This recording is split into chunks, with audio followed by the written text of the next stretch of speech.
Hello guys, welcome to MST academy. நம்ம இன்னைக்கு என்ன பார்க்க போறோம் அப்படின்னு பார்த்தீங்கன்னா, 7th தமிழ் புக்கு தான் இந்த வீடியோவில் நம்ம ரிவிஷன் பண்ண போறோம். ஸோ 7th தமிழ் புக்கில் ஃபர்ஸ்ட் நம்ம என்ன பார்க்கலாம் அப்படின்னு பார்த்தீங்கன்னா, ஃபர்ஸ்ட் டேர்ம் வந்து நம்ம ரிவிஷன் பண்ண ஸ்டார்ட் பண்ணலாம்.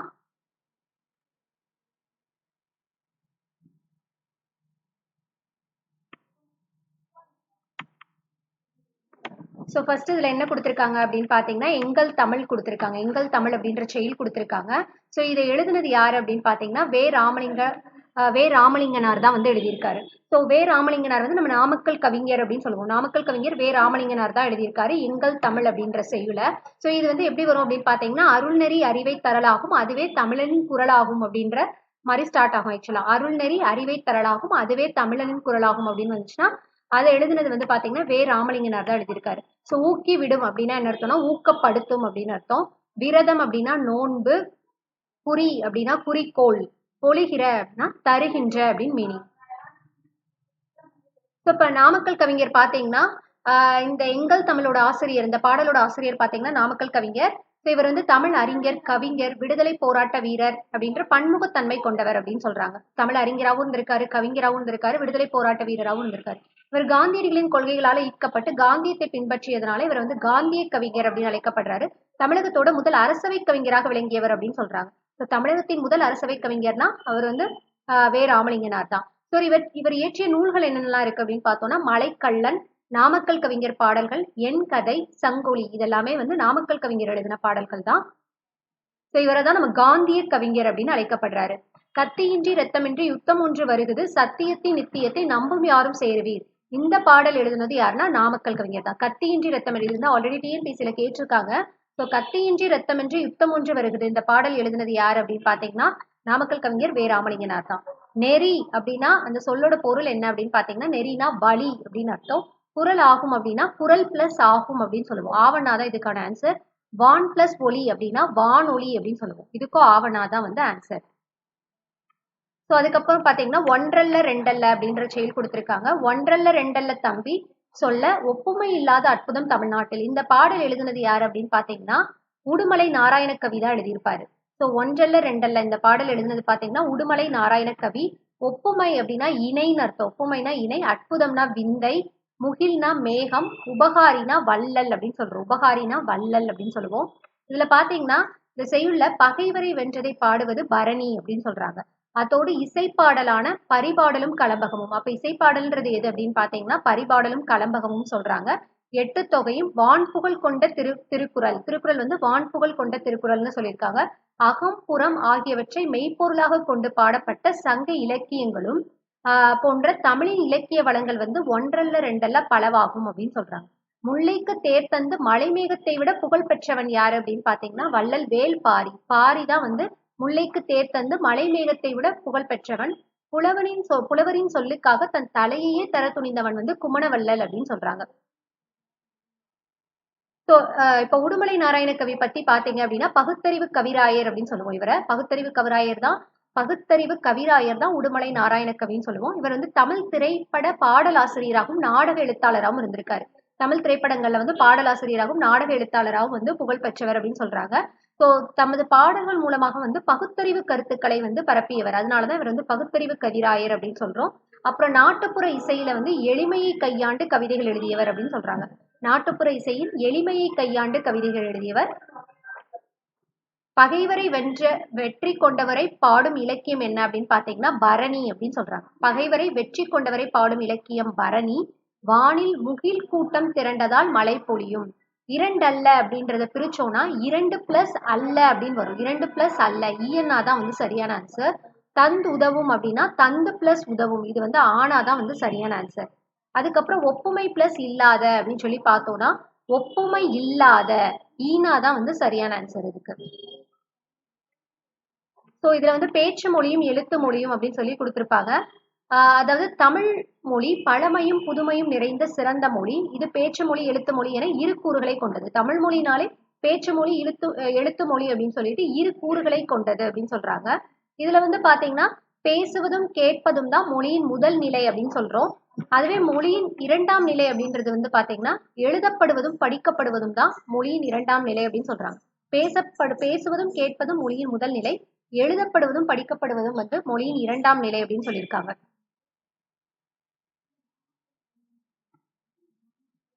ஸோ மொழியின் உயிர் நாடியாக விளங்குவது எது அப்படின்னு பார்த்தீங்கன்னா பேச்சு மொழி தான்.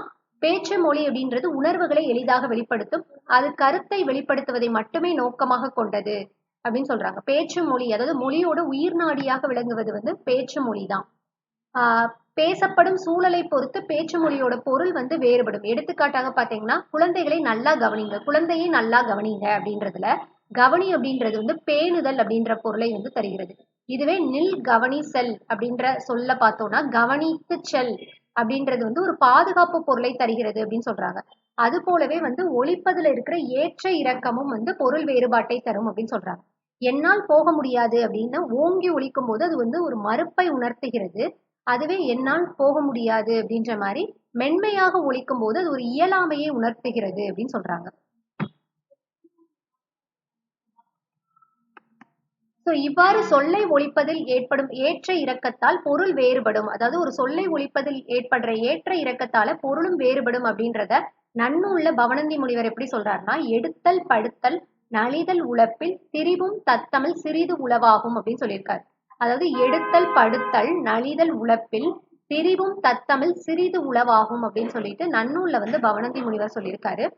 பேசப்படுவதும் கேட்கப்படுவதுமே உண்மையான மொழி, எழுதப்படுவதும் படிக்கப்படுவதும் அடுத்த நிலையில் வைத்து கருதப்படும் மொழியாகும். இவையே அன்றி வேறு வகை மொழி நிலைகளும் உண்டு. எண்ணப்படுவது, நினைக்கப்படுவது, கனவு காணப்படுவது ஆகியனவும் மொழியே ஆகும் அப்படின்னு சொல்லிட்டு மூவா வந்து இதை சொல்லியிருக்காரு. வரதராசனார் தான் சொல்லியிருக்காரு. பேசப்படுவதும் கேட்கப்படுவதுமே உண்மையான மொழி, எழுதப்படுவதும் படிக்கப்படுவதும் அடுத்த நிலையில் வைத்து கருதப்படும் மொழியாகும். அவை மட்டும் இல்லாம எண்ணப்படுவது, நினைக்கப்படுவது, கனவு காணப்படுவது ஆகியனவும் மொழியே ஆகும் அப்படின்னு சொல்லிட்டு மூவா தான் சொல்லியிருக்காரு. அப்புறம் வட்டார மொழி. வட்டார மொழின்றது வந்து பாத்தீங்கன்னா இடத்துக்கு இடம் மாறுபடும் அப்படின்னு சொல்லுவோம். அதாவது ஒரே மொழியின் வெவ்வேறு வடிவங்களை தான் வந்து நம்ம என்ன சொல்றோம் அப்படின்னா வட்டார மொழி அப்படின்னு சொல்றாங்க. அதே மாதிரி கிளை மொழி அப்படின்னா என்னன்னா, இப்ப கன்னடம், தெலுங்கு, மலையாளம் இதெல்லாமே முதலிய திராவிட மொழிகள் எல்லாமே தமிழ்ல இருந்து பிரிந்து சென்ற கிளை மொழிகள் தான் அப்படின்னு சொல்றாங்க. அப்ப தமிழோட கிளை மொழிகள் தான் பாத்தீங்கன்னா கன்னடம், தெலுங்கு, மலையாளம் இதெல்லாமே தமிழோட கிளை மொழிகள் அப்படின்னு சொல்றாங்க. இப்போ எழுத்து மொழியுமே பாத்தீங்கன்னா காலம், இடத்தை பொறுத்து வந்து வரி வடிவம் வந்து மாறுபடுது அப்படின்னு சொல்றாங்க. ஸோ முற்காலத்துல எல்லாம் பாத்தீங்கன்னா அன்ன காளை அப்படின்றத எழுதுனத இக்காலத்துல அண்ணா காளை அப்படின்ற மாதிரி எழுதுறாங்க. ஸோ இதுவே வந்து பேச்சு மொழியை வந்து உலக வழக்கு அப்படின்னும் எழுத்து மொழியை வந்து இலக்கிய வழக்கு என்றும் கூறுவர் அப்படின்னு சொல்லியிருக்காங்க.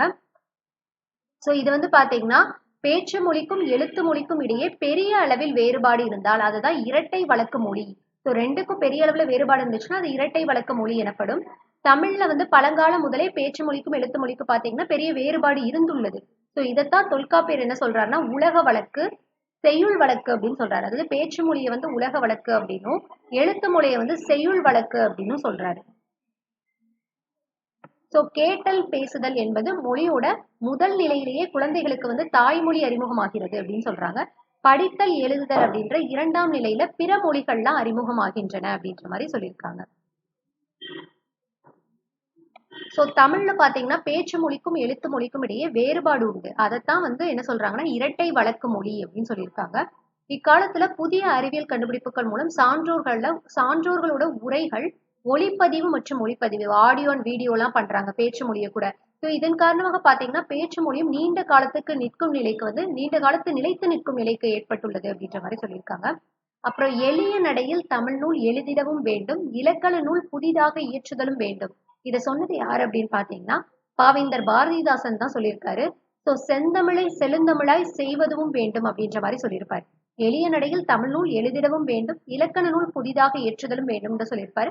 அதே மாதிரி செந்தமிழை செழுந்தமிழாய் விளங்க பாடுபடுவோம் அப்படின்ற மாதிரி சொன்னது பாவேந்தர் பாரதிதாசன் தான். மொழியின் முதல் நிலை வந்து பேசுதல் மற்றும் கேட்டல், பேசுதல் மற்றும் கேட்டல் ஆகியனதான் வந்து மொழியின் முதல் நிலை அப்படின்னு சொல்லுவோம். எழுதுதல் படித்தல் இதெல்லாமே மொழியின் இரண்டாம் நிலை அப்படின்னு சொல்லுவோம். மொழியின் வரி வடிவம் அப்படின்றது வந்து பாத்தீங்கன்னா எழுத்து ஆகும் அப்படின்னு சொல்றாங்க. தமிழின் கிளை நூல்கள்ல ஒன்றுதான் என்னன்னா தெலுங்கு, கன்னடம், மலையாளம் இதெல்லாமே தமிழின் கிளை நூல்கள், கிளை மொழிகள் அப்படின்னு சொல்றோம். ஸோ பேச்சு மொழியை வந்து உலக வழக்கு அப்படின்னும் எழுத்து மொழியை வந்து இலக்கிய வழக்கு அப்படின்னும் சொல்லுவாங்க.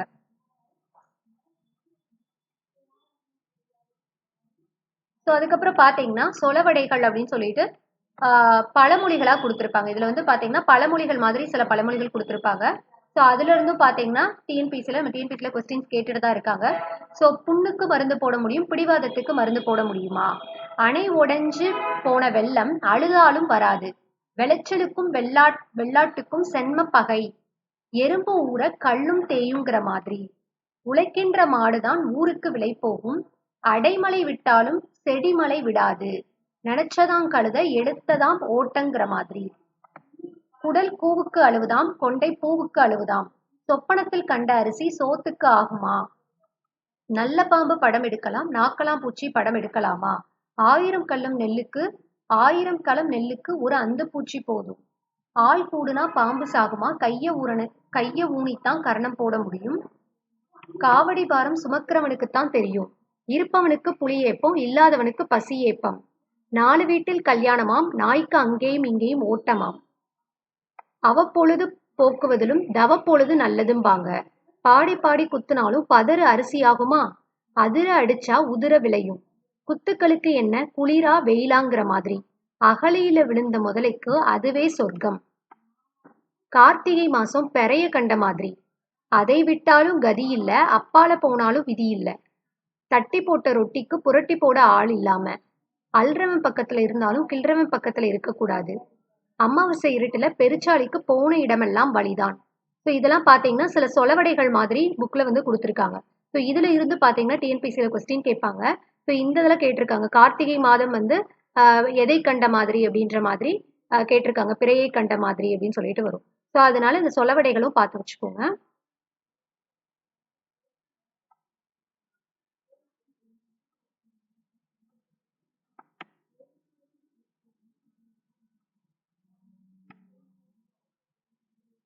ஸோ அடுத்து கலைச்சொல் கொடுத்துருக்காங்க. மீடியான்னு என்ன ஊடகம் அப்படின்னு சொல்லுவோம். லிங்குவிஸ்டிக்ஸ்னா மொழியியல் அப்படின்னு சொல்றோம். போனோலஜினா ஒளியியல் அப்படின்னு சொல்றோம். ஜேர்னலிசம் அப்படின்னா இதழியல். மேகசின் அப்படின்னா பருவ இதழ் அப்படின்னு சொல்லுவோம். பப்பட்ரினா என்ன அப்படின்னு பார்த்தீங்கன்னா பொம்மலாட்டம் அப்படின்னு சொல்றோம். ஆர்த்தோகிராஃபினா எழுத்திலக்கணம். டயலாக் அப்படின்னா உரையாடல் அப்படின்னு சொல்றோம். ஸோ அதுக்கப்புறம் என்ன கொடுத்துருக்காங்க அப்படின்னா காடுன்ற செயல் எழுதுனது யார் அப்படின்னு பார்த்தீங்கன்னா சுரதா எழுதுனதா காடு. கார்த்திகை தீபம் என காடெல்லாம் பூத்திருக்கும் பாத்திர வேண்டுமடி கிளியே பார்வை குளிருமடி அப்படின்ற மாதிரி செயல் எழுதியிருக்காரு. ஸோ இது வந்து என்னன்னா காட்டின் வளமே நாட்டின் வளம் அப்படின்னு அறிஞர்கள் கூறுகின்றனர் அப்படின்னு சொல்றாங்க. ஸோ அதாவது என்னன்னா காடும் கடலும் நமக்கு எப்போதும் காட்சிக்கு இன்பம் தருபவை. ஒரு நாட்டின் வளம் அந்நாட்டின் மொத்த நிலப்பரப்பில் அமைந்துள்ள காடுகளின் அளவை பொறுத்தே மதிப்பிடப்படுகிறது அப்படின்னு சொல்லுவாங்க. ஒரு நாட்டோட வளம் அப்படின்றது அந்த நாட்டோட மொத்த நிலப்பரப்பில் அமைந்துள்ள காடுகளின் அளவை பொறுத்தே மதிப்பிடப்படுகிறது. அதனால்தான் காட்டின் வளமே நாட்டின் வளம் என அறிஞர்கள் கூறுகின்றனர் அப்படின்னு சொல்லியிருக்காங்க. ஸோ இந்த காடு அப்படின்ற செயல் எழுதுனது யாருன்னா சுரதா தான் எழுதியிருக்காரு. ஈன்று அப்படின்னா பெற்று அப்படின்னு அர்த்தம். கொம்பு அப்படின்னா கிளை, கொம்புனா கிளை. அதிமதுரம்னா மிகுந்த சுவை. கழித்திட அப்படின்னா மகிழ்ந்திட. நச்சரவம் அப்படின்னா விஷம் உள்ள பாம்பு. விடுதினா தங்கும் இடம் அப்படின்னு சொல்றோம். ஸோ இது வந்து பாத்தீங்கன்னா சுரதாவோட இயற்பெயர் என்ன அப்படின்னா ராஜகோபாலன் அப்படின்னு சொல்லுவோம். ராஜகோபாலன் இவர் வந்து பாரதிதாசன் மீது கொண்ட மிகுந்த பற்றின் காரணமாக தான் தன்னோட பெயரை வந்து சுப்புரத்னதாசன் அப்படின்னு மாத்திட்டு இருப்பார். பாரதிதாசனோட இயற்பெயர் பார்த்தீங்கன்னா சுப்புரத்தினம். இவர் வந்து பாரதிதாசன் மீது கொண்ட பற்றின் காரணமாக சுப்புரத்தினதாசன் அப்படின்னு பெயரை மாத்திருப்பாரு. அதன் சுருக்கம் தான் நம்ம சுரதா அப்படின்னு சொல்றோம். ஸோ இவர் வந்து ஊமைகளை பயன்படுத்தி கவிதை எழுதுவதில் வல்லவர் அப்படின்றனால இவர் வந்து ஊமை கவிஞர் அப்படின்னு சொல்லுவாங்க. ஊமை கவிஞர்னாலே சுரதா தான். ஸோ இவர் எழுதின மற்ற நூல்கள் என்ன இருக்கு அப்படின்னு பார்த்தீங்கன்னா அமுதும் தேனும், தேன்மலை, துறைமுகம், இதே மாதிரி சுவரும் சொன்னாம்பும், இந்த மாதிரி நிறைய நூல்கள் இருக்கு. ஸோ இது எல்லாமே சுரதா எழுதின நூல்கள் தான். ஸோ நமக்கு கொடுத்துருக்கிறது வந்து சுரதாவின் கவிதைகள் அப்படின்ற நூல்ல இருக்கிற இயற்கை எழில் அப்படின்ற பகுதியில இருந்து தான் இந்த காடுன்ற பகுதி வந்து கொடுத்துருக்காங்க. ஸோ இது வந்து பார்த்தீங்கன்னா கிளிக்கண்ணி என்னும் பாவகையை சேர்ந்தது அப்படின்னு சொல்றாங்க. அதாவது கிளியின் மொழி போன்ற இனிய சொற்களை பேசும் பெண்ணை நோக்கி கூறுவதாக இனிய சந்தத்தால் பாடப்படும் இசைப்பாடல் வகை தான் கிளிக்கண்ணி அப்படின்னு சொல்றாங்க. ஸோ காட்டை குறிக்கும் வேறு பெயர்கள் என்னென்னலாம் இருக்குன்னா கால், கான், கானகம், அடவி, அரண், ஆரணி, புறவு, பொற்றை, பொழில், தில்லம், அழுவம், இயவு, பலவம், முளரி, வல்லை, விடர், வியல், வனம், முதை, மிலை, இரும்பு, சுரம், பொற்றை, பொதி, முளி, அரில், அரல், பதுக்கை, கணையம் இதெல்லாமே பார்த்தீங்கன்னா காட்டை குறிக்கும் வேறு சொற்கள் தான். ஸோ கான், கானகம், அடவி, அழுவம் இதெல்லாம் பார்த்தீங்கன்னா காட்டை குறிக்கும் சொற்கள். நெஞ்சில் உரமுமின்றி நேர்மை திறமுமின்றி வஞ்சனை சொல்வாரடி கிளியே வாய் சொல்லில் வீரரடி. இது வந்து எழுதுனது யாருன்னு பார்த்தீங்கன்னா பாரதியார் எழுதின பாடல். ஸோ இதுவே வந்து சுரதா எழுதின பாட்டுல பார்த்தீங்க அப்படின்னா கார்த்திகை தீபமென காடெல்லாம் பூத்திருக்கும் பாத்திர வேண்டுமடி கிளியே பார்வை குளிருமடி. இது வந்து சுரதா எழுதினது. காடை பத்தி சுரதா எழுதியிருப்பாரு. இது வந்து நெஞ்சல் உரமுமின்றி நேர்மை திறமுமின்றி வஞ்சனை சொல்வாரடி கிளியே வாய் சொல்லில் வீரரடி. இது வந்து பாத்தீங்கன்னா இந்த பாடல் பாரதியார் எழுதின பாடல். வாழை கன்றை ஈன்றது அப்படின்னு சொல்லிட்டு வரும். வாழை கன்றை ஈன்றது. காடெல்லாம் என்னும் சொல்லை பிரித்து எழுத கிடைப்பது என்ன அப்படின்னு பாத்தீங்கன்னா காடு பிளஸ் எல்லாம் அப்படின்னு சொல்லுவோம். கிழங்கு பிளஸ் எடுக்கும் அப்படின்னா அதை சேர்த்து எழுதும் போது கிழங்கு எடுக்கும் அப்படின்றதுதான் சரியான சொல்.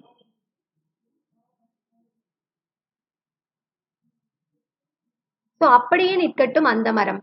இந்த செய்யுள் எழுதுனது யாரு அப்படின்னு பாத்தீங்கன்னா ராஜமார்த்தாண்டன் தான் எழுதியிருக்காரு. அப்படியே நிற்கட்டும் அந்த மரம், அப்படியே நிற்கட்டும் அந்த மரம். இதோட ஆசிரியர் யாருன்னு பாத்தீங்கன்னா ராஜமார்த்தாண்டன்.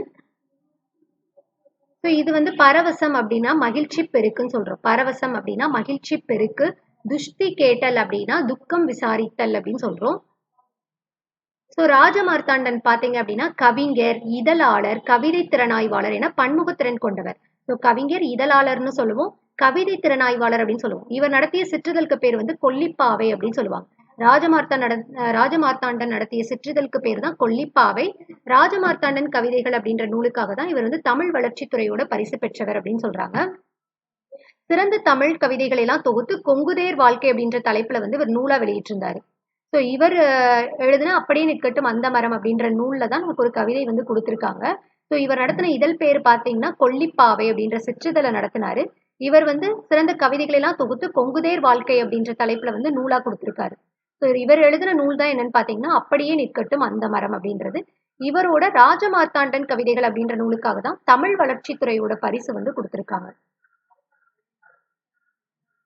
கொப்புகள் விளக்கி கொத்து கொத்தாய் கருவேலங்காய் பறித்து போடும் மெய்ப்பானை ஒரு நாளும் சிராய்ப்பதில்லை கருவமுட்கள் அப்படின்ற புது கவிதையையும் குழந்தை வரைந்தது பறவைகளை மட்டுமே வானம் தானாக உருவானது இந்த புது கவிதையும் பாத்தீங்கன்னா கலாப்பிரியா தான் எழுதியிருக்காங்க. கலாப்பிரியா எழுதினதுதான் வந்து கொப்புகளை விளக்கி கொத்து கொத்தாய் கருவேலங்காய் பறித்து போடும் மெய்ப்பானை ஒரு நாளும் சிராய்ப்பதில்லை கருவமுட்கள் அப்படின்றதையும் குழந்தை வரைந்தது பறவைகளை மட்டுமே வானம் தானாக உருவானது. இது ரெண்டு கவிதையுமே பாத்தீங்கன்னா கலாப்பிரியா தான் எழுதியிருக்காங்க. நாவற்பழத்துக்கு ஊமையாக கூறப்படுவது எது அப்படின்னு பாத்தீங்கன்னா கோழி குண்டு. சுட்ட பழங்கள் என குறிப்பிடுவை வந்து ஒட்டிய பழங்கள் அப்படின்னு சொல்றாங்க. ஒட்டிய பழங்கள். பெயர் அறியா அப்படின்னா பெயர் பிளஸ் அறியா அப்படின்னு சொல்லுவோம். ஈனா தான் ஆன்சர். மனம் இல்லை அப்படின்றது பாத்தீங்கன்னா மனம் பிளஸ் இல்லை. ஸோ ஈயனா தான் ஆன்சர் இதுல. நேற்று பிளஸ் இரவு அப்படின்றது நேற்றிரவு. ஆவண்ணா தான் வந்து இதுல ஆன்சர். ஸோ அதுக்கப்புறம் பாத்தீங்கன்னா விலங்குகள் உலகம் அப்படின்னு சொல்லிட்டு ஒரு கதை மாதிரி கொடுத்திருப்பாங்க இதுல.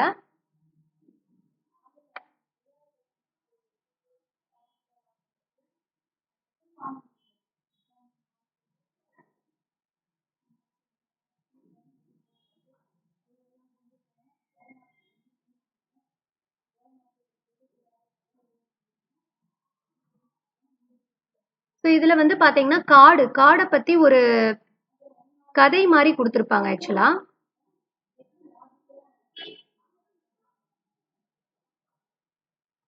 ஸோ இதுல வந்து யானை பற்றி புதிய தகவல்கள் ஏதாவது சொல்லுங்களேன் அப்படின்னப்ப உலகில் 2 வகையான யானைகள் இருக்கு அப்படின்னு சொல்றாங்க. ஒண்ணு வந்து பாத்தீங்கன்னா ஆசிய யானை, இன்னொன்னு ஆப்பிரிக்க யானை.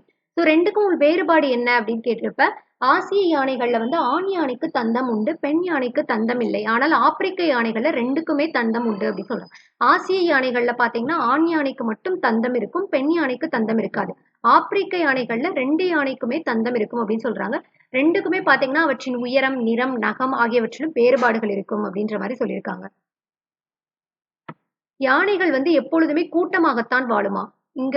இந்த கூட்டத்துக்கு வந்து பாத்தீங்கன்னா ஒரு பெண் யானை தான் தலைமை தாங்கும் அப்படின்னு சொல்றாங்க. யானைகள் தங்களுக்கு தேவையான தண்ணீர், உணவு ஆகியவற்றிற்காக இடம்பெயர்ந்து கொண்டே இருக்கும். ஒரு யானை வந்து நாள் ஒன்றுக்கு 250 கிலோ புல் இலைத்தலைகளை உணவாக உட்கொள்ளும். ஒரு யானை மட்டும் பாத்தீங்கன்னா கிட்டத்தட்ட 250 கிலோ புல் இலைத்தலைகளை வந்து உணவாக உட்கொள்ளுமா.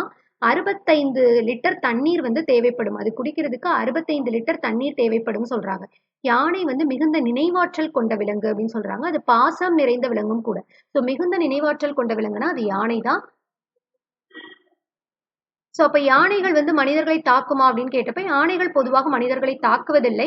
அவற்றின் வழித்தடங்கள்ல குறுக்கிடும் போது மட்டும் மனிதர்களை வந்து தாக்குகின்றன. மேலும் யானைக்கு வந்து கண் பார்வை குறைவாம். கேட்கும் ஆற்றலும் மோப்ப ஆற்றலும் தான் அதிகமா இருக்கும். யானைக்கு வந்து கண் பார்வை குறைவா தான் இருக்கும். கேட்கும் ஆற்றலும் மோப்ப ஆற்றலும் தான் வந்து அதிகமா இருக்கும் அப்படின்ற மாதிரி சொல்லியிருக்காங்க. அதுக்கப்புறம் பாத்தீங்கன்னா பெரிய கரடி, கரடியை பத்தி கொடுத்திருக்காங்க. கரடின்றது ஒரு அனைத்துண்ணி. அது வந்து பழங்கள், தேன் போன்றவற்றை உண்பதற்காக மரங்களில் ஏறும். உதிர்ந்த மலர்கள், காய்கள், கனிகள், புற்றீசல் ஆகியவற்றையும் தேடி உண்ணும். கரையான் தான் அதுக்கு மிகவும் பிடித்த உணவு அப்படின்னு சொல்றாங்க. கரடிக்கு மிகவும் பிடித்த உணவு வந்து கரையான் அப்படின்னு சொல்லியிருக்காங்க. அதுக்கப்புறம் பாத்தீங்கன்னா தமிழ்நாட்டில் வனக்கல்லூரி அமைந்த இடம் வந்து கோவை மாவட்டம் மேட்டுப்பாளையம். வனக்கல்லூரி தமிழ்நாட்டுல வந்து வனக்கல்லூரி அமைந்துள்ளது வந்து கோவை மாவட்டத்துல மேட்டுப்பாளையத்துல இருக்கு. கோவையில் உள்ள தமிழ்நாடு வேளாண்மை பல்கலைக்கழகத்துல இளநிலை வனவியல், முதுநிலை வனவியல் ஆகிய படிப்புகள் உள்ளன அப்படின்னு சொல்றாங்க. கோவையில வந்து இருக்கிற தமிழ்நாடு வேளாண்மை பல்கலைக்கழகத்துல இளநிலை வனவியலும் முதுநிலை வனவியல் ஆகிய படிப்புகள் வந்து இருக்கு அப்படின்னு சொல்றாங்க.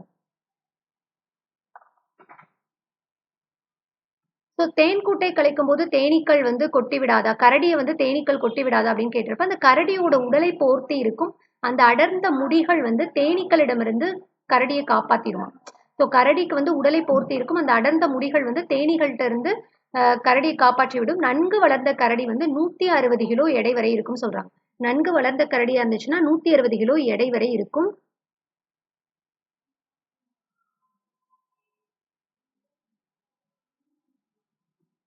ஸோ புலிகள் பத்தி கொடுத்திருக்காங்க. அடுத்து புலிகள் வந்து தனித்து வாழும் இயல்புடையதான். ஒரு குறிப்பிட்ட எல்லைக்குள் ஒரு புலி மட்டுமே வாழும். மற்ற புலிகள் அந்த எல்லைக்குள் செல்லாது. கருவுற்ற புலியானது 96 நாட்கள் 90 நாட்கள்ல, அதாவது கருவுற்ற புலியானது வந்து பார்த்தோம்னா 90 நாட்கள்ல 2 அல்லது 3 குட்டிகள் ஈனும். அந்த குட்டிகளை 2 ஆண்டுகள் வரை வளர்த்து வரும். ஸோ அதாவது என்னன்னா 3 மாசத்துல 90 நாட்கள்ல வந்து 2 முதல் 3 குட்டிகள் ஈனுமா. அந்த குட்டிகளை 2 வருஷம் வளர்த்து வரும். அவை வேட்டையாட கற்றவுடன் அவற்றுக்கான எல்லைகளை பிரித்து தனியாக அனுப்பிவிடும் அப்படின்னு சொல்றாங்க. புலிதான் ஒரு காட்டின் வளத்தை குறிக்கும் குறியீடு. ஒரு காட்டோட வளத்தை குறிக்கும் குறியீடு எதுனா புலிதான். புலி தனக்கான உணவை வேட்டையாடிய பின்பு வேறு எந்த விலங்கையும் வேட்டையாடுவதில்லை. புலி வந்து பண்புள்ள விலங்கு அப்படின்னு சொல்றாங்க. பண்புள்ள விலங்கு அப்படின்னு சொல்றாங்க. சரி, காட்டுக்குள் நம்மை அனுமதிக்கப்பட்ட வரை வந்துவிட்டோம். காட்டிற்கு அரசன் அப்படின்னு சிங்கத்தை சொல்றாங்களே அப்படின்னு கேட்டப்ப, உலகத்துல பார்த்தோம்னா ஆசிய சிங்கம், ஆப்பிரிக்க சிங்கம் என 2 வகையான சிங்கங்கள் வாழ்கின்றன. ஸோ ஆசிய சிங்கமும் இருக்கு, ஆப்பிரிக்க சிங்கம் அப்படின்னு 2 வகையான சிங்கங்கள் இருக்கு. இந்தியாவில் குஜராத் மாநிலத்தில் கிர் சரணாலயத்தில் மட்டுமே ஆசிய சிங்கங்கள் உள்ளன. நீளம், உயரம், பருமன், எடை, பலம், வேட்டையாடும் திறன் ஆகிய அனைத்திலும் சிங்கத்தை விட புலியே உயர்ந்தது. எனவே இயற்கை விஞ்ஞானிகள் புலியே காட்டுக்கு அரசன் என்கிறார்கள். உலகத்திலே பார்த்தோம்னா ஆசிய சிங்கம், ஆப்பிரிக்க சிங்கம் அப்படின்னு சொல்லிட்டு 2 வகையான சிங்கம் இருக்கு. ஆசிய சிங்கம் வந்து இந்தியாலேயே எங்க இருக்கு அப்படின்னு பார்த்தோம்னா குஜராத்ல கிர் சரணாலயத்துல மட்டும்தான் ஆசிய சிங்கங்கள் இருக்கு. ஸோ அதே மாதிரி பார்த்தோம்னா எல்லாத்தோட நீளம், உயரம், பருமன், எடை, பலம், வேட்டை திறன் இதெல்லாம் கம்பேர் பண்ணும்போது சிங்கத்தை விட புலி தான் உயர்ந்தது அப்படின்னு சொல்றாங்க. அதனால விஞ்ஞானிகள் என்ன சொல்றாங்க அப்படின்னா புலியே காட்டுக்கு அரசன் அப்படின்னு சொல்றாங்க. ஸோ அதே மாதிரி மான்கள்ல பார்த்தோம் அப்படின்னா சருகு மான், மிலா மான், வெளிமான், இந்த மாதிரி பல வகையான மான்கள் இருக்கு. பட் ஆனா எல்லாமே வந்து எல்லா வகை மான்களும் நம் நாட்டு புள்ளி மான்களே அழகில் சிறந்தவை அப்படின்ற மாதிரி சொல்லியிருக்காங்க. ஸோ இதுல ஆசிய யானைகள்ல வந்து ஆண் பெண் வேறுபாடுகளை வேறுபடுத்துவது எது அப்படின்னு பார்த்தோம்னா தந்தம் தான். அதுக்கப்புறம் தமிழகத்தில் புலிகள் காப்பகம் அமைந்துள்ள இடம் வந்து எது அப்படின்னு பாத்தீங்கன்னா முண்டந்துறை. தமிழகத்துல வந்து புலிகள் காப்பகம் எங்க இருக்கு அப்படின்னு பாத்தீங்கன்னா முண்டந்துறையில தான் இருக்கு.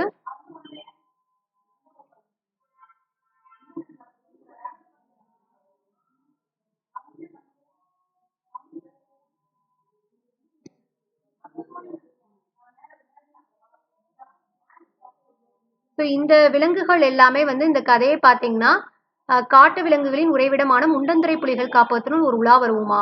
ஸோ இது எல்லாமே பாத்தீங்கன்னா முண்டந்துறை புலிகள் காப்பகம் பத்தி தான் ஆக்சுவலா கொடுத்துருப்பாங்க இந்த ஸ்டோரியே.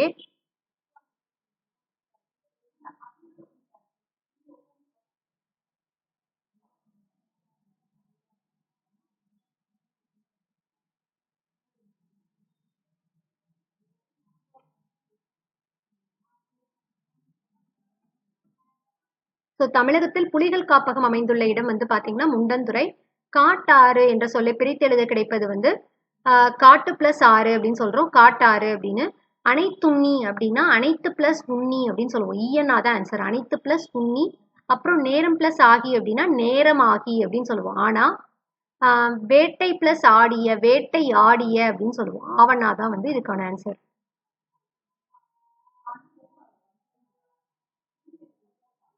காட்டின் வளத்தை குறிக்கும் குறியீடு என்று அழைக்கப்படும் விலங்கு எது அப்படின்னு பாத்தீங்கன்னா புலிதான். புலிதான் வந்து காட்டின் வளத்தை குறிக்கும் குறியீடு அப்படின்னு சொல்றாங்க. யானை கூட்டத்துக்கு ஒரு பெண் யானை தான் தலைமை தாங்கும் அப்படின்னு சொல்றாங்க. கரடிகளை தேனீகளிடமிருந்து பாதுகாப்பது அதன் ரோமம். இந்திய வனமகன் அப்படின்னு சொல்லிட்டு ஒரு கதை மாதிரி கொடுத்திருப்பாங்க இதுல. இதுல என்ன அப்படின்னு பாத்தீங்கன்னா மனித முயற்சியின்றி உருவாகிய வானலாவிய மரங்களும் அடர்ந்த செடி கொடிகளும் நிறைந்த இடமே காடாகும். பிரம்மபுத்திரா ஆற்றின் நடுவில் உள்ள மணல் தீவில் அமைந்துள்ள இந்த காடு சற்று வேறுபட்டது. மணல் தீவுகளில் மூங்கில் மட்டுமே வளர வாய்ப்புண்டு. ஆனால் பல்வகை மரங்கள் நிறைந்த இந்த காட்டை ஒரு தனி மனிதர் உருவாக்கினார் அப்படின்னு சொல்றாங்க.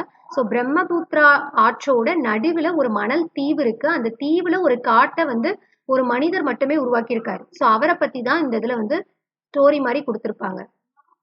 ஸோ அவரோட பெயர் என்ன அப்படின்னு பாத்தீங்கன்னா அஸ்ஸாம் மாநிலத்தின் ஜோர்விராட் மாவட்டத்தைச் சேர்ந்த ஜாதவ் பயங் அப்படின்னு சொல்றாங்க. அஸ்ஸாம் மாநிலத்தின் ஜோர்விராட் மாவட்டத்தைச் சேர்ந்த ஜாதவ் பயங். அவர்தான் பிரம்மபுத்திரா ஆற்றின் நடுவில் வந்து உள்ள மிகப்பெரிய தீவில் 30 ஆண்டுகள் தனது கடின உழைப்பால ஒரு காட்டை உருவாக்கியவர். ஸோ அவரை வந்து என்ன சொல்றாங்கன்னா இந்தியாவின் வனமகன் அப்படின்னு சொல்லுவாங்க. ஜாதவ் பயங் தான் இந்தியாவின் வனமகன் அப்படின்னு சொல்றாங்க. அப்ப அவர்கிட்ட வந்து சில கேள்விகள் கேட்கிறாங்க. உங்களுக்கு இந்த காட்டை உருவாக்க வேண்டும்ன்ற எண்ணம் எப்படி வந்துச்சு அப்படின்னு கேட்டப்ப, சோ பிரம்மபுத்திரா ஆற்றுல வந்து ஒரு தடவை வெள்ளம் வந்துருச்சு. 1979ஆம் ஆண்டு ஒரு பெரு வெள்ளம் ஏற்பட்டது. அப்ப வந்து அங்க பாம்புகள், மரங்கள் எல்லாமே அந்த தீவுல வந்து கரை ஒதுங்கிச்சு. அப்ப வந்து பாம்புகள் எல்லாமே இறந்து கிடந்தது. சோ அதை பார்த்து நான் ஊருக்குள்ள போய் கேட்டப்ப ஊருக்காரவங்க வந்து அதாவது மரங்கள் எதுவுமே இல்லை, அந்த தீவுல மரங்கள் எதுவுமே இல்லை, அதனாலதான் வந்து பாம்புகள் எல்லாமே வந்து இறந்து போகுது அப்படின்ற மாதிரி சொன்னாங்க அப்படின்ற மாதிரி சொல்லியிருப்பாரு. உங்கள் எண்ணத்துக்கு ஊர் மக்கள் எப்படி உதவி செய்தார்கள் அப்படின்னா யாருமே வந்து உதவி செய்யல. தீவில் மரங்களை வளர்க்கவே முடியாது அப்படின்ற மாதிரிதான் சொன்னாங்க அப்படின்னு சொல்லியிருப்பாரு. பிறகு என்ன செய்தீர்கள் ஐயா அப்படின்னு கேட்டப்ப அதாவது நான் கையில கிடைச்ச விதையெல்லாமே போட்டு அந்த தீவில் வந்து தண்ணீர் ஊற்றி பார்த்தேன். அதுல வந்து ஒண்ணுமே முளைக்கவே இல்லை. அதுக்கப்புறம் வனத்துறையினர் கிட்ட கேட்டப்ப அந்த தீவுல வந்து மூங்கில் மட்டும் வளரும் அப்படின்ற மாதிரி சொன்னாங்க. அதை கேட்டோன்னே எனக்கு வந்து ரொம்ப உற்சாகமா இருந்தது. மூங்கில்களை கொண்டு வந்து அவற்றை இங்கு வந்து நட்டு வளர்க்க தொடங்கினேன். அது வந்து நல்லா விரிஞ்சு வளரத் தொடங்கியது அப்படின்ற மாதிரி சொல்லியிருப்பாரு. அப்புறம் மூங்கில் மட்டுமே நட்டதாக கூறுகிறீர்கள், ஆனால் இந்த காடு முழுவதும் பல்வேறு மரங்கள் வளர்ந்துள்ளவே, அது எப்படின்னு கேட்டப்ப அரசு வந்து ஒரு தடவை சமூக காடுகள் வளர்ப்பு திட்டம் ஒன்றை வந்து செயல்படுத்தியது. எங்கள் பகுதியில வந்து அரசு சமூக காடுகள் வளர்ப்பு திட்டம் ஒன்றை செயல்படுத்தியது. அப்ப அதுல நான் என்னை நினைச்சுக்கிட்டேன். 3 வருஷம் வந்து இந்த திட்டம் வந்து 3 ஆண்டுகள்லயே முடிஞ்சிருச்சு. அதுக்கு பிறகும் நான் இங்க தங்கி இருந்து மரக்கன்றுகளை எல்லாம் பாதுகாத்து வந்தேன் அப்படின்ற மாதிரி சொல்லியிருக்காரு. அதுக்கப்புறம் வந்து அப்போதான் அஸ்ஸாம் வேளாண்மை பல்கலைக்கழக பேராசிரியர் ஜாதுநாத் அவர்களின் நினைவு எனக்கு வந்தது. சிறு வயதிலிருந்தே எனக்கு அவரை தெரியும். அவரிடம் சென்று என்னுடைய மரம் வளர்க்கும் திட்டம் பற்றி கூறினேன். அவர் வந்து என்ன சொல்லியிருப்பாருன்னா மணல் பரப்பில் மற்ற மரங்கள் வளர வேண்டும் எனில் மண்ணின் தன்மையை அதற்கேற்ப மாற்ற வேண்டும். அதற்கு வந்து மண்புழுக்கள் மட்டுமின்றி சிவப்பு கட்டெரும்புகளும் வந்து உதவுன்ற மாதிரி சொல்லியிருப்பாரு. அதாவது அரசு வந்து அந்த பகுதியில சமூக காடுகள் வளர்ப்பு திட்டத்தை அறிமுகப்படுத்தி இருக்கும். சோ அப்ப அது 3 ஆண்டு இருக்கும். அதுக்கு பிறகும் அவர் மட்டும் அங்க இருந்து தங்கி இருந்து தண்ணி எல்லாம் ஊத்தி மரக்கன்றுகளை வந்து வளர்த்து வந்திருப்பாரு. எந்த மரமே வளர்ந்திருக்காது. மூங்கில தவிர வேற எந்த மரமும் வளர்ந்திருக்காரு. அப்பதான் அவர் வந்து அஸ்ஸாம் வேளாண் பல்கலைக்கழக பேராசிரியர் ஜாதுநாத்தை போய் பார்த்திருப்பாரு. அவர் வந்து அப்ப மணல் பரப்புல வந்து மரங்கள்லாம் வளரணும்னா மண்ணோட தன்மையை மாத்தணும். அதுக்கு வந்து மண்புழுக்கள் மட்டுமின்றி சிவப்பு கட்டெரும்புகளும் உதவும் அப்படின்ற மாதிரி சொல்லியிருப்பாரு. கட்டெரும்புகளா அவை கடித்தால் உடம்பில் கடுமையான எரிச்சல் ஏற்படுமே அப்படின்னு கேட்டப்ப ஆமா, ஆனாலும் நான் வந்து 100கணக்கான கட்டெரும்புகளை வந்து அங்க விட்டுட்டே வந்தேன். அதுக்கப்புறம் கொஞ்சம் கொஞ்சமா அங்க புல்லு வளர ஆரம்பிச்சிருச்சு அப்படின்ற மாதிரி சொல்லியிருப்பாரு. அதுக்கப்புறம் மரங்களும் வந்து வளர ஆரம்பிச்சிருச்சு அப்படின்ற மாதிரி சொல்லியிருப்பாரு.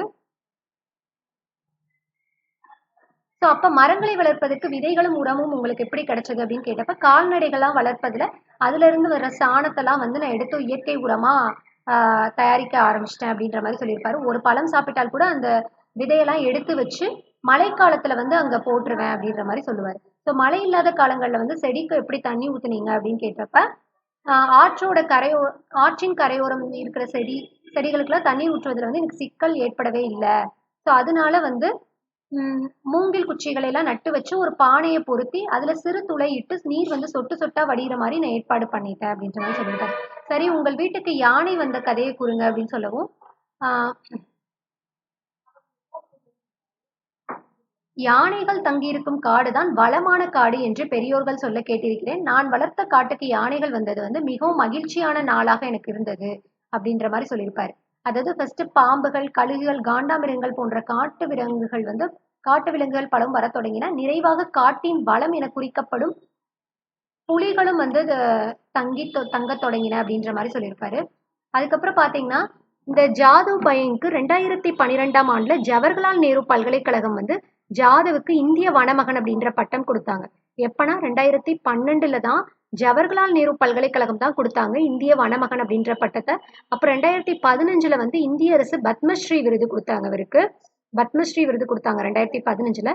கவுஹாத்தி பல்கலைக்கழகம் வந்து மதிப்புறு முனைவர் பட்டம் வந்து கொடுத்திருக்காங்க. கவுஹாத்தி பல்கலைக்கழகம் தான் மதிப்புறு முனைவர் பட்டம் கொடுத்திருக்காங்க.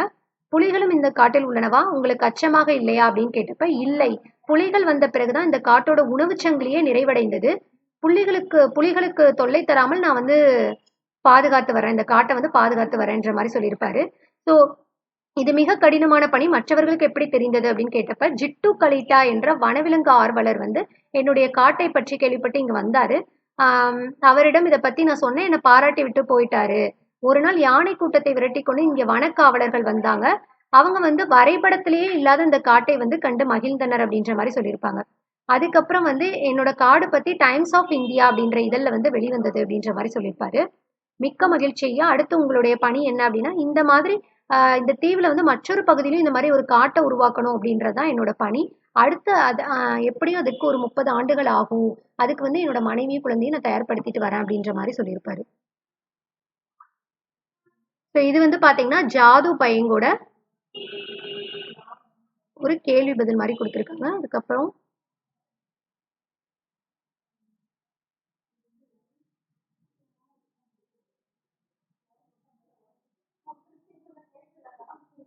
கலைச்சொல் கொடுத்துருக்காங்க. ஐலாண்ட்லாம் என்ன அப்படின்னு பார்த்தீங்கன்னா தீவுன்னு சொல்லுவோம். ஐலாண்ட்னா தீவு. நேச்சுரல் ரிசோர்ஸ் அப்படின்னா இயற்கை வளம். நேச்சுரல் ரிசோர்ஸ் அப்படின்னா இயற்கை வளம். வைல்ட் அனிமல்ஸ் அப்படின்னா வனவிலங்குகள் அப்படின்னு சொல்றோம். ஃபாரஸ்ட் கன்சர்வேட்டார் அப்படின்னா வன பாதுகாவலர் அப்படின்னு சொல்றாங்க. ஃபாரஸ்ட் கன்சர்வேட்டார் அப்படின்னா வன பாதுகாவலர் அப்படின்னு சொல்றாங்க. பேரபிள்னா உவமை அப்படின்னு சொல்றாங்க. ஜங்கிள்னா காடு. ஃபாரஸ்ட்ரி அப்படின்னா வனவியல் அப்படின்னு சொல்றோம். பயோடைவர்சிட்டி அப்படின்னா பல்லுயிர் மண்டலம். பயோடைவர்சிட்டினா தான் பல்லுயிர் மண்டலம் அப்படின்னு சொல்றாங்க.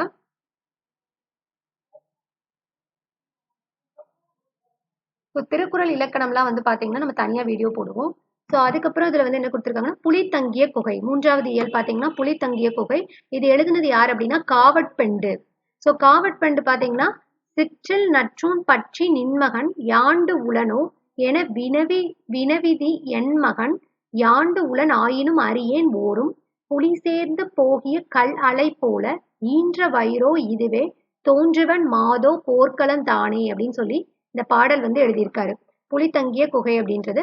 அதாவது பாத்தீங்கன்னா தமிழர்கள் பழங்காலம் முதலே கல்வியிலும் வீரத்திலும் வந்து சிறந்து விளங்கினாங்க. நாட்டை காக்க போர்க்களம் செல்வதை தன் முதன்மையான கடமைகள்ல ஒன்றாக கருதினாங்க. சோ கல்வி அறிவும் கவிபாடும் திறனும் பெற்ற சங்ககால தாய் ஒருவர் தன் மகனின் வீரத்தை பற்றி பெருமிதத்துடன் கூறும் செய்தி தான் இதுல கொடுத்திருக்காங்க. சிற்றில் அப்படின்னா என்ன அர்த்தம்னா சிறு வீடு அப்படின்னு அர்த்தம். சிற்றில்னா சிறு வீடு.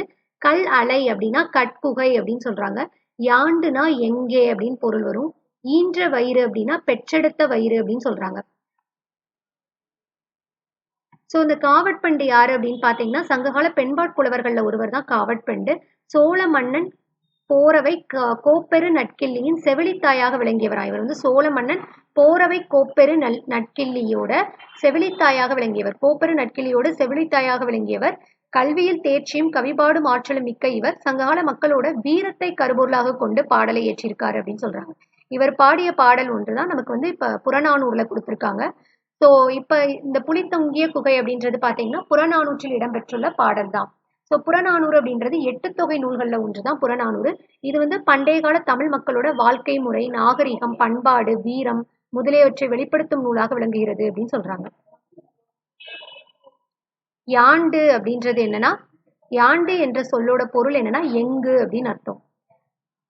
யாண்டுலனோ என்னும் சொல்லை பிரித்தெழுத கிடைப்பது என்ன அப்படின்னு பாத்தீங்கன்னா, யாண்டு பிளஸ் உலனோ அப்படின்னு சொல்றோம். யாண்டு பிளஸ் உலனோ, அதான் யாண்டுலனோ அப்படின்னு சொல்றாங்க. கல் பிளஸ் அலை அப்படின்னா கல் அலை அப்படின்னு சொல்றோம். கல் பிளஸ் அலை கல் அலை, கல் அலை அப்படின்னு சொல்லுவாங்க.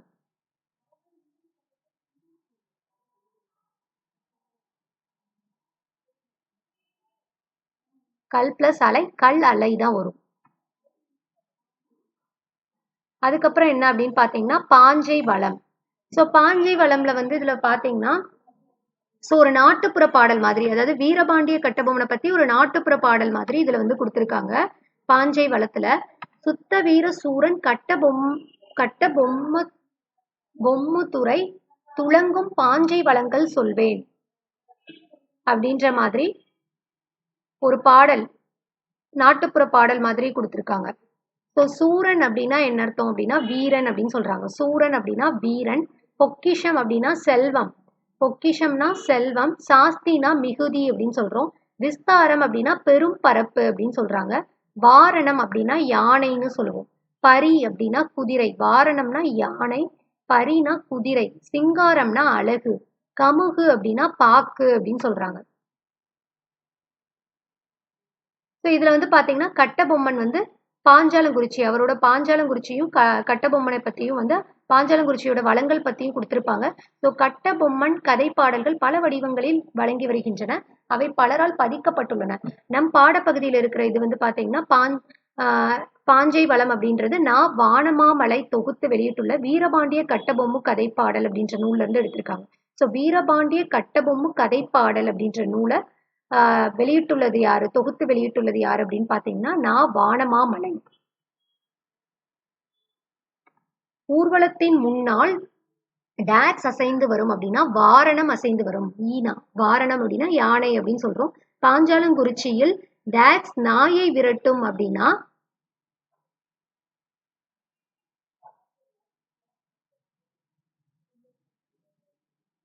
இதுல பார்த்தா தெரியும். யானை கூடமும் குதிரை கொட்டிலும் ஒருபுறம் இருக்கும். தோரணங்கள் கட்ட மேடையும் தாயமாடுவதற்கான இடமும் ஒருபுறம் இருக்கும். சோலைகளில் குயில்கள் கூவும், மயில்கள் நாட்டின் வளத்தை கூறி விளையாடும். அன்பு வளரும் நாடாகிய பாஞ்சாலங்குறிச்சியில் நிகழும் சில விந்தைகளை சொல்கிறேன். சோ அங்க வீரம் மிகுந்த நாடாகிய பாஞ்சாலங்குறிச்சியில் உள்ள முயலானது தன்னை பிடிக்க வரும் வேட்டை நாயை எதிர்த்து விரட்டி விடுமா. சோ முயலானது வேட்டை நாயை எதிர்த்து விரட்டி விடும்னு சொல்றாங்க. பசுவும் புலியும் நீர்நிலைகளில் ஒரே துறையில் நின்று பால் போன்ற தண்ணீரை குடிக்கும் அப்படின்னு சொல்றாங்க. சோ முயலானது நாயை விரட்டி விடும் அப்படின்னு சொல்றாங்க. மெத்தை வீடு என குறிக்கப்படுவது எது அப்படின்னு பாத்தீங்கன்னா மாடி வீடு அப்படின்னு சொல்லுவாங்க. பூட்டும் கதவுகள் அப்படின்னா என்னன்னா பூட்டும் பிளஸ் கதவுகள் தான் பூட்டும் கதவுகள் அப்படின்னு சொல்றோம். பூட்டும் பிளஸ் கதவுகள். தோரண மேடை அப்படின்னா தோரணம் பிளஸ் மேடை அப்படின்னு சொல்லுவோம். தோரணம் பிளஸ் மேடை அப்படின்னு சொல்றோம். தோரணம் பிளஸ் மேடை. வாசல் பிளஸ் அலங்காரம் அப்படின்றது வாசல் அலங்காரம் அப்படின்னு சொல்லி வரும். வாசல் அலங்காரம், வாசல் அலங்காரம் அப்படின்றதுதான் சரியான பதில். ஈனா. பொக்கிஷம் அப்படின்றது வந்து என்ன அப்படின்னு பாத்தீங்கன்னா சாஸ்தினா மிகுதி, விஸ்தாரம்னா பெரும் பரப்பு, சிங்காரம்னா அழகுன்னு சொல்லுவோம், பொக்கிஷம்னா செல்வம் அப்படின்னு சொல்றோம். ஸோ அதுக்கு அடுத்து பாத்தீங்கன்னா தேசியம் காத்த செம்மல் பசுப்பொன் முத்துராமலிங்க தேவர் பத்தி கொடுத்திருக்காங்க இதுல.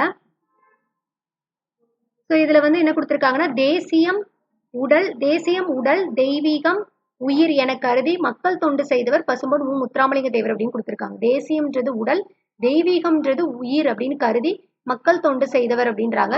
வீர பேச்சால் எத்தனையோ தியாகிகளையும் விவேக பேச்சால் எத்தனையோ அறிவாளிகளையும் உண்டாக்கியவர் அப்படின்ற மாதிரி கொடுத்திருக்காங்க. உண்மையை மறைக்காமல் வெளியிடுவதில் தனி துணிச்சல் பெற்றவர், சுத்த தியாகி. அதாவது முத்துராமலிங்க தேவர் வந்து சுத்த தியாகி அப்படின்னு சொன்னது யாருன்னா தந்தை பெரியார் அவர்கள் தான் சொல்லியிருப்பாங்க. ஸோ இவரோட இளமை காலத்துல பார்த்தோம் அப்படின்னா இவர் எப்ப பிறந்தாருன்னா கிபி 1908 அக்டோபர் 30 வந்து பிறந்தாரு. எங்கன்னா ராமநாதபுரம் மாவட்டத்துல பசும்பொன் அப்படின்ற ஊர்ல ஒரு செல்வ செழிப்பு மிகுந்த குடும்பத்துலதான் பிறந்திருப்பாரு. 1908 அக்டோபர் 30 ராமநாதபுரம் பசும்பொன்ல தான் பிறந்தாரு. அவருடைய பெற்றோர் யாருன்னு பாத்தீங்கன்னா உக்கிரபாண்டி தேவர், இந்திராணி அம்மையார் அப்படின்னு சொல்றாங்க.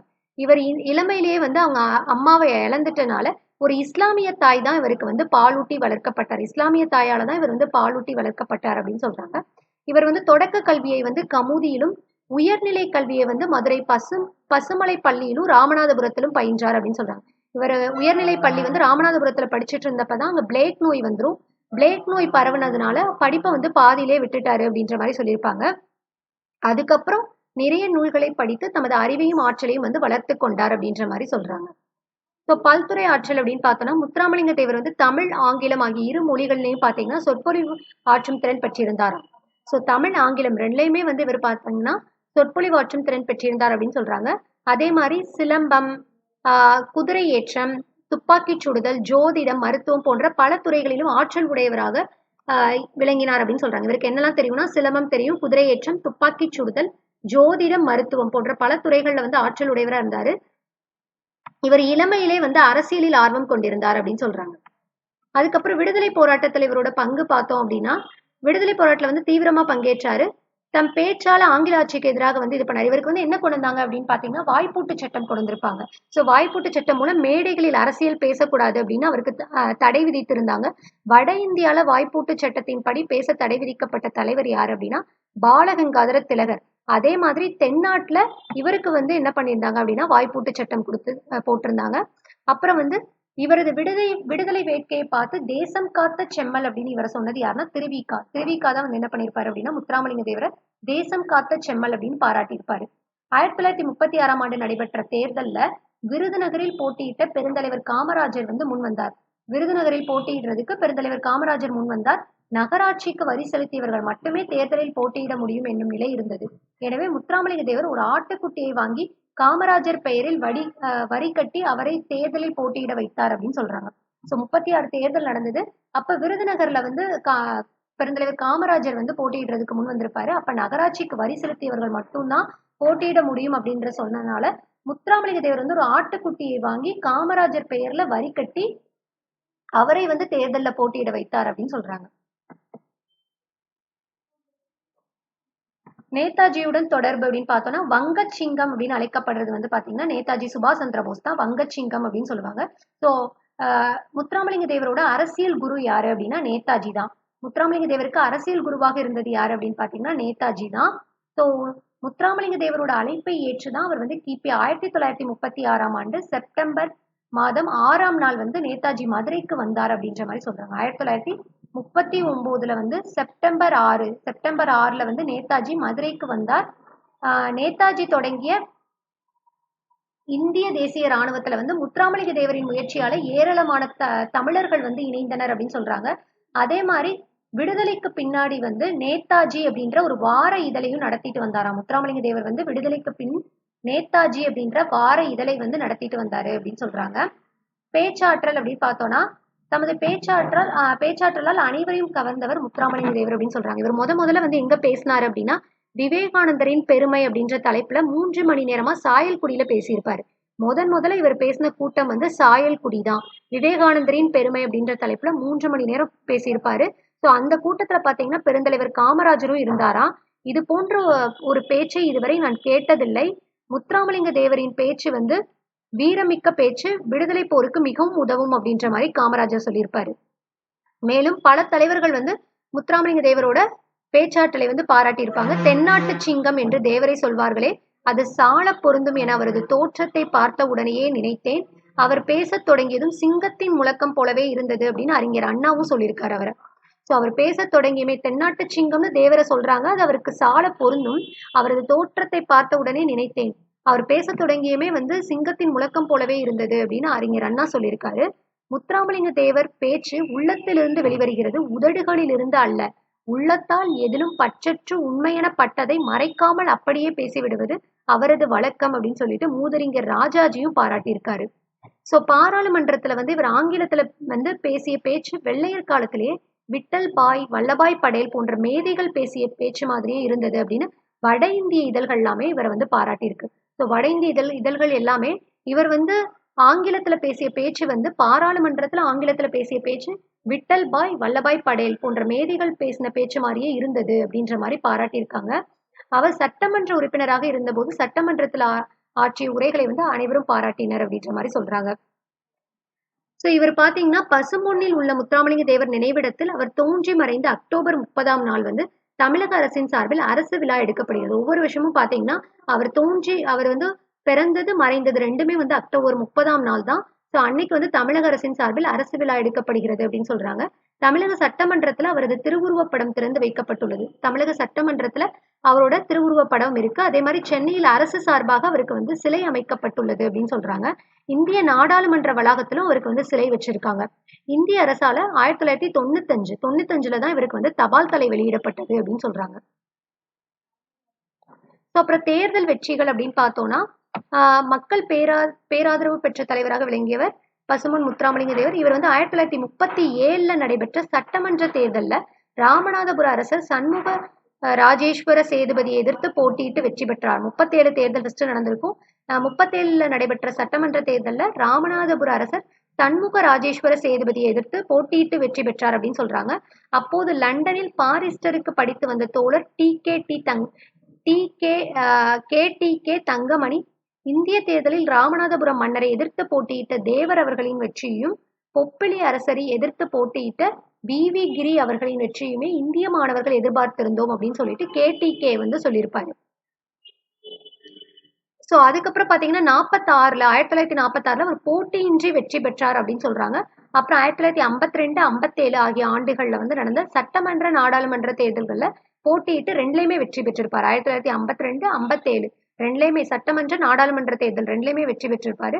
அடுத்து 1962 நடைபெற்ற நாடாளுமன்ற தேர்தல்ல உடல் நலக்குறைவு காரணமாக வந்து பரப்புரை செய்ய இயலாத போதிலுமே அவர் வந்து தேர்தலில் வெற்றி பெற்றாரு. 1962ல நடைபெற்ற நாடாளுமன்ற தேர்தல்ல உடல்நிலை சரியில்லாம இருந்த போதிலும் அவர் வந்து வெற்றி பெற்றார் அப்படின்னு சொல்றாங்க.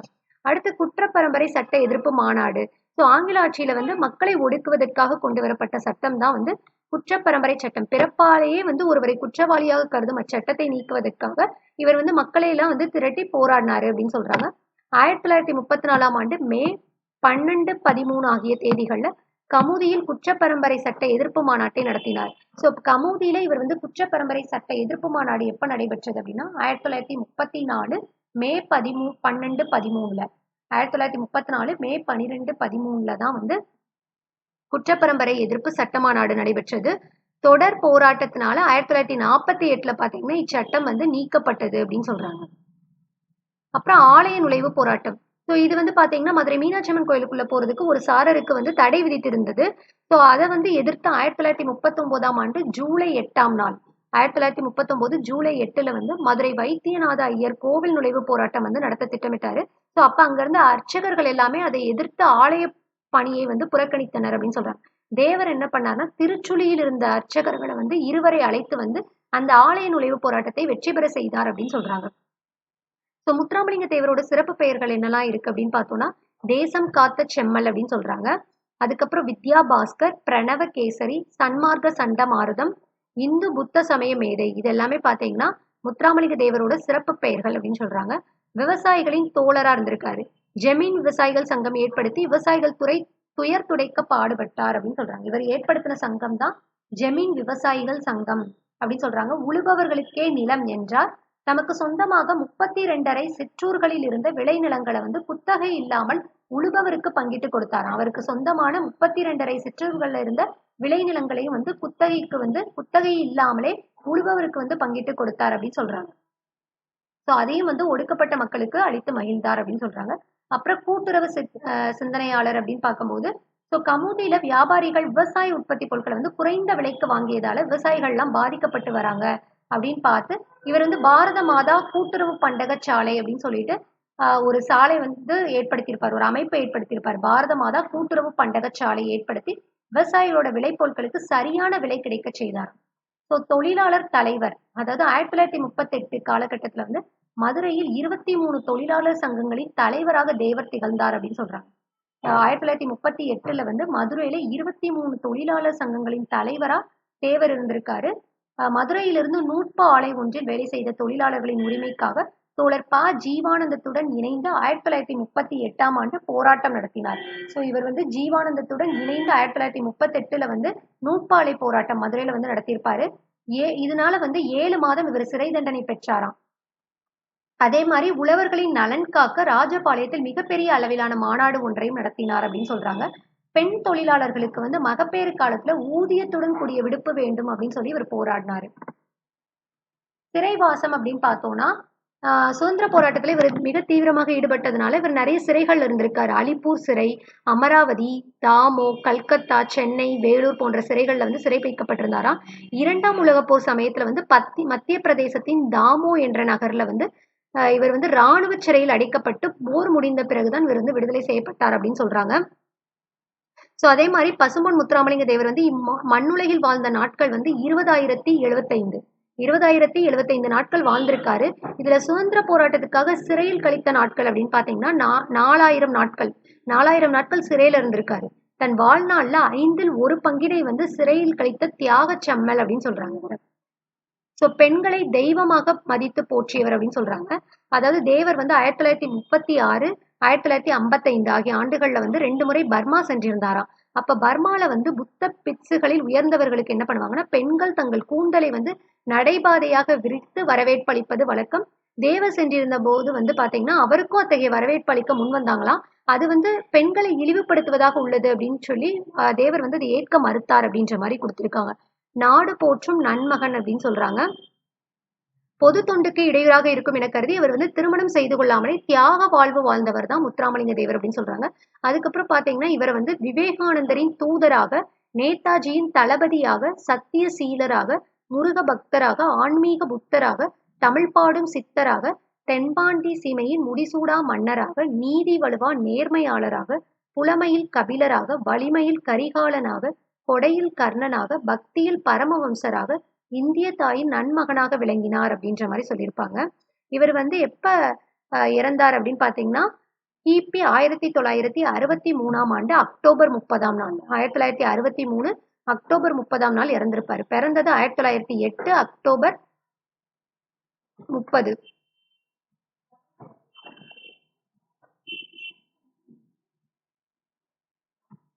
ஸோ பிறந்தது எப்பன்னா 1908 அக்டோபர் 30ல வந்து பிறந்து எப்ப இறந்திருப்பாருன்னா 1963 அக்டோபர் 30ஆம் நாள் வந்து இறந்தார் அப்படின்ற மாதிரி கொடுத்திருக்காங்க. ஸோ முத்துராமலிங்க தேவர் முதலில் உரையாற்றிய இடம் பாத்தீங்கன்னா சாயல்குடி தான். முத்துராமலிங்க தேவர் நடத்திய வார இதழ் பேர் தான் வந்து என்னென்ன இதழின் பெயர் வந்து நேதாஜின்ற இதழை தான் வந்து விடுதலைக்கு பின்னாடி இவர் வார இதழா தொடங்கியிருப்பாரு. அதுக்கப்புறம் தேசியம் காத்த செம்மல் என்று பசுமன் முத்துராமலிங்க தேவரை பாராட்டினது யாரு அப்படின்னா திருவிக்கா அவர்கள் தான் பாராட்டியிருப்பாங்க. ஸோ சுத்த தியாகி அப்படின்னு சொன்னதுனா தந்தை பெரியார், தேசம் காத்த செம்மல் அப்படின்னு சொன்னது வந்து திருவிக்கா. ஸோ அடுத்து கப்பலோட்டிய தமிழர் அப்படின்னு சொல்லிட்டு வஉசியை பத்தி ஒரு கதை மாதிரி கொடுத்திருப்பாங்க. ஸோ தென்னாட்டில் உள்ள தூத்துக்குடி அந்நாளில் எந்நாட்டவரும் அறிந்த துறைமுக நகரம். அந்நகரின் பெருமையை தம் பெருமையாக்கி கொண்டவர் சிதம்பரனார். அவர் தன்னலம் துறந்த தனிப்பெரும் தொண்டர். இந்திய கடலாட்சி எமதே என கருதி இருமாந்திருந்த ஆங்கிலேயர் பொறிக்கலங்கி நெறிமயங்க கப்பலோட்டிய தமிழர் சிதம்பரனார் அப்படின்னு சொல்றாங்க. ஸோ அவர் வந்து தென்னாட்டு துறைமுகமே 300 ஆண்டுகளாக நீயே முத்துக்கரையில் முதன்மை பெற்று விளங்குகின்றாய். முன்னாளில் வளமுற்றிருந்த கொட்கை பெருந்துறையின் வழித்தோன்றல் நீயே என்று உணர்ந்து உன்னை வணங்குகிறேன். ஸோ தூத்துக்குடி துறைமுகத்துல வந்து அதை பத்தி தான் கொடுத்திருப்பாங்க. இதுல வந்து பாத்தீங்கன்னா அதை வந்து கொட்கை பெருந்துறையின் வழித்தோன்றல் அப்படின்னு சொல்றாங்க.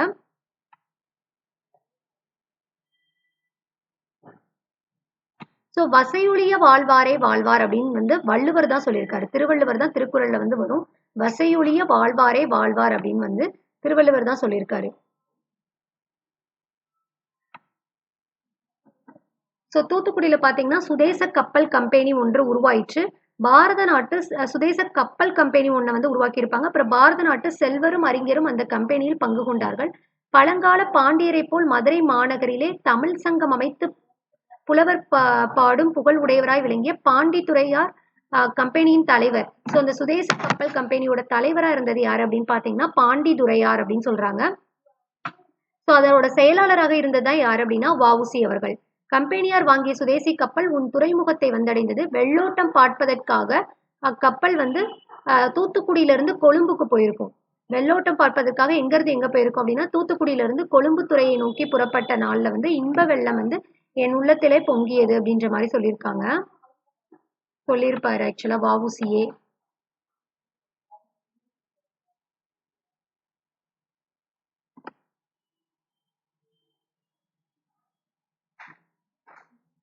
ஸோ அப்ப பாத்தீங்க அப்படின்னா ஆங்கில அரசாங்கத்தை பார்த்தாலே பொதுமக்கள் எல்லாரும் வந்து ரொம்ப பயப்படுவாங்க அப்படின்ற மாதிரி சொல்லுவார் அவரே. அது துரைத்தனத்தார் என்ன சொன்னாலும் எதிர்த்து பேசாமல் சார் சார் என்று சலாமிட்டும் புத்தி புத்தி என்று வாய்ப்பொத்தி சரி சரி என சம்மதித்து தாளம் போடும் போலி அறிஞர்கள் பட்டங்களும் பதவிகளும் பெற்று உயர்ந்தார்கள். அரசாங்கம் ஆட்டுவித்தால் அப்பதமைகள் ஆடும், எப்போதும் அரசு வாழ்க என்று பாடும் அப்படின்ற மாதிரி இத்தகைய சூழ்நிலையில தான் எழுந்தது சுதந்திர நாதம் அப்படின்ற மாதிரி வஉசி சொல்லியிருக்காரு.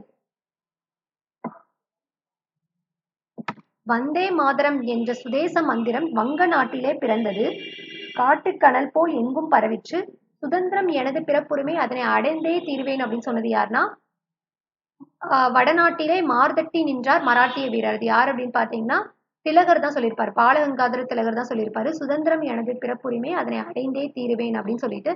அதே மாதிரி தென்னாட்டிலே தோன்றினார் நாவீருடைய நண்பர் பாரதியார்.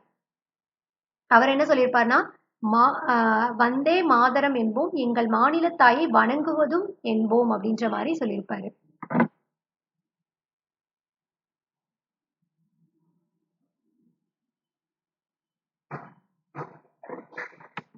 சிதம்பரனாரின் பிரசங்கத்தையும் பாரதியாரின் பாட்டையும் கேட்டால் செத்த பிணம் உயிர் பெற்று எழும், புரட்சி ஓங்கும், அடிமைப்பட்ட நாடு 5 நிமிடங்களில் விடுதலை பெறும் அப்படின்னு சொல்லிட்டு. இது யார் சொன்னா அப்படின்னா சிதம்பரனாருக்கு இரட்டை வாழ்நாள் சிறை தண்டனை வழங்கிய நீதிபதி பின்ஹேவோட கூற்று அப்படின்னு சொல்றாங்க. சிதம்பரனாருக்கு வந்து இரட்டை வாழ்நாள் சிறை தண்டனை கொடுத்தாரு. அந்த நீதிபதி தான் யாருன்னா பின்ஹே. அவர் தான் சொல்லியிருப்பாரு, சிதம்பரனாரோட பிரசங்கத்தையும் பாரதியாரின் பாட்டையும் கேட்டால் செத்த பிணம் உயிர் பெற்று எழும், புரட்சி ஓங்கும், அடிமைப்பட்ட நாடு 5 நிமிடங்களில் விடுதலை பெறும் அப்படின்ற மாதிரி சொல்லியிருப்பாரு.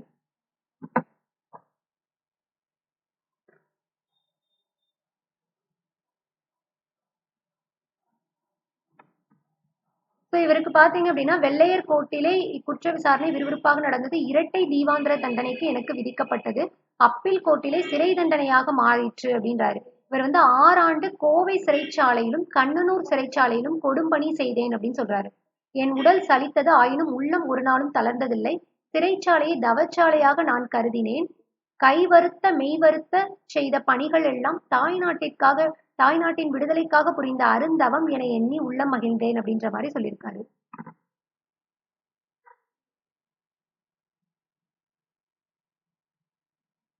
அதே மாதிரி தொல்காப்பியத்தை படித்து படித்து என் தொல்லையெல்லாம் மறந்தேன், இந்நிலையை கற்று என் இன்னல்களை எல்லாம் வென்றேன். ஆங்கில மொழியில் ஆலன் என்பவர் இயற்றிய அறிவு நூல்களில் ஒன்றை மனம் போல் வாழ்வு என்ற தமிழில் மொழிபெயர்த்தேன். ஸோ மனம் போல் வாழ்வு அப்படின்றது பார்த்தீங்கன்னா சிதம்பரனார் மொழிபெயர்த்த நூல் தான். ஸோ அதை எழுதுனது வந்து ஆங்கில மொழியில ஆலன் தான் எழுதியிருக்காரு. உயர்ந்த நூல்களில் கண்ட உண்மைகளை இளைஞரும் எளிதில் அறிந்து கொள்ளுமாறு மெய்யறிவு மெய்யறம் என்ற சிறு நூல்களை இயற்றினேன் அப்படின்னு சொல்றாரு. அப்ப வஉசி எழுதின நூல் என்னன்னு பாத்தீங்கன்னா மெய் அறிவு மெய்யறம் அப்படின்ற நூல் எழுதின யாரு அப்படின்னு பாத்தீங்கன்னா வஉசி தான் எழுதியிருக்காரு.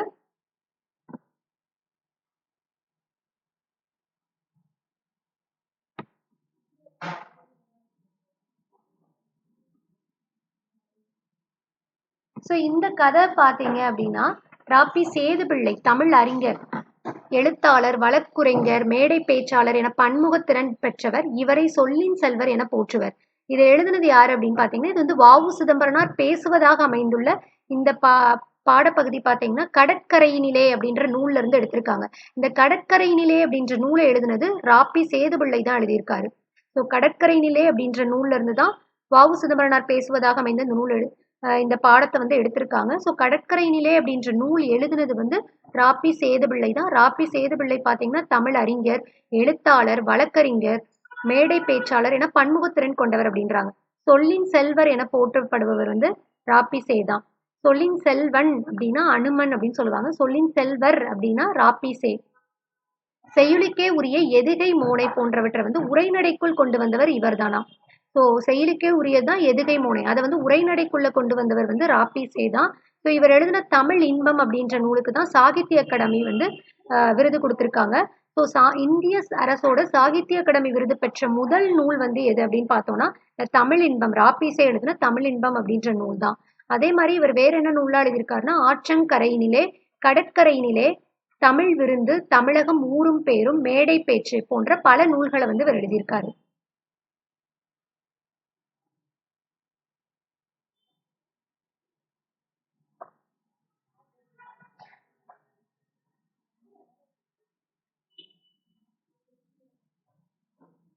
அதுக்கப்புறம் பாத்தீங்கன்னா கலைச்சொல் கொடுத்திருக்காங்க. பேலட்னா என்னன்னா கதை பாடல் அப்படின்னு அர்த்தம். கரேஜ்னா என்னன்னா துணிவு. கரேஜ்னா துணிவு அப்படின்னு சொல்றாங்க. சாக்ரிஃபைஸ் அப்படின்னா தியாகம் அப்படின்னு சொல்றாங்க. பொலிட்டிக்கல் ஜீனியஸ் அப்படின்னா அரசியல் மேதை அப்படின்னு சொல்றோம். எலோகுஷன் அப்படின்னா பேச்சாற்றல் அப்படின்னு சொல்றாங்க. யூனிட்டினா ஒற்றுமை. ஸ்லோகன் அப்படின்னா முழக்கம் அப்படின்னு சொல்றாங்க. ஈக்குவாலிட்டி அப்படின்னா சமத்துவம் அப்படின்னு சொல்றோம். ஸோ இதோட பார்த்தீங்க அப்படின்னா உங்களுக்கு தமிழ் 7th புக்கில் ஃபர்ஸ்ட் டேர்ம் முடியுது. ஸோ செகண்ட் டேர்ம் வந்து நம்ம நெக்ஸ்ட் வீடியோவில் பார்க்கலாம். தேங்க்யூ.